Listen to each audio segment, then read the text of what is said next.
জীবন মাঝে মাঝে আমাদের এমন কিছু বিস্ময়ের সামনে দাঁড় করায় যা আগে থেকে কল্পনা করা যায় না।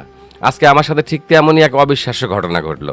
ব্যাকগ্রাউন্ড মিউজিক ছাড়া ভিডিও যেন তার প্রাণ হারিয়ে ফেলে। তাই আমার কন্টেন্টের জন্য একটু ভালো মিউজিক খুঁজছিলাম। হঠাৎ নজরে এলো জেমিনির নতুন ফিচার ক্রিয়েট মিউজিক। ভাবলাম একবার চেষ্টা করেই দেখি না। আমি তাকে বললাম রুনা লায়লা ম্যামের সেই কালজয়ী গান রাঙামাটি পাহাড়ে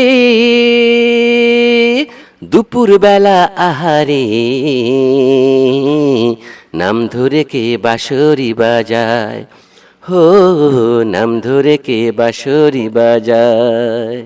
এরা দলে আমাকে একটা মিউজিক তৈরি করে দাও, কিন্তু ফলাফল যা এলো তা দেখে আমি তো হতবাক। জেমিনি হুবহু সেই গানের কথাগুলোই ব্যবহার করেছে, কিন্তু সুরটা দিয়েছে একদম নতুন এবং হৃদয়স্পর্শী। একবার শুনেই দেখুন সেই গানটা।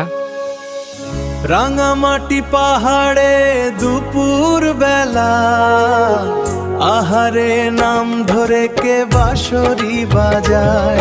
আরে রাঙামাটি পাহাড়ে দুপুর বেলা আহার নাম ধরে কে বাঁশরি বাজায়। তবে আমার মিউজিকটা দরকার ছিল একটু ধীর লয়ের আর যন্ত্রসঙ্গীত বা ইনস্ট্রুমেন্টাল ধাঁচের, যেখানে শুধু বাঁশির সুর প্রাধান্য পাবে। তাই আমি তাকে আবার অনুরোধ করলাম, আর এবার সে যা তৈরি করলো সেটা শুনে তো আমার রীতিমতো কথা হারিয়ে গিয়েছে। আপনারাই শুনুন সেই গানটি এবং আমাকে জানান। রঙ্গমাতি পাহাড়ের দুপুর বাঁশি বাজায় কে মনে হয় শুধু তোমার সুর। বাতাস বয়ে যায় সব চুপচাপ, মন খারাপ হয়ে বুকে ওঠে চাপ। নদীর জলে ভেসে আসে মৃত্যু সুর, তোমার কথা মনে পড়ে বহুদূর।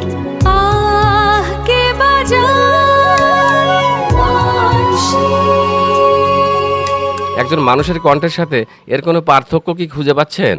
এআই যে এত আবেগ আর নিখুঁতভাবে গান গাইতে পারে তা বিশ্বাসই করা কঠিন। আমি তো শোনার সাথে সাথে ডাউনলোড করে নিয়েছি। পৃথিবীটা সত্যি কত দ্রুত বদলে যাচ্ছে, তাই না? একজন এআই শিল্পী যখন এতটা আবেগ দিয়ে গাইতে পারে, তখন ভাবি ভবিষ্যতে আমাদের সঙ্গীত জগৎটা কতটা পাল্টে যাবে।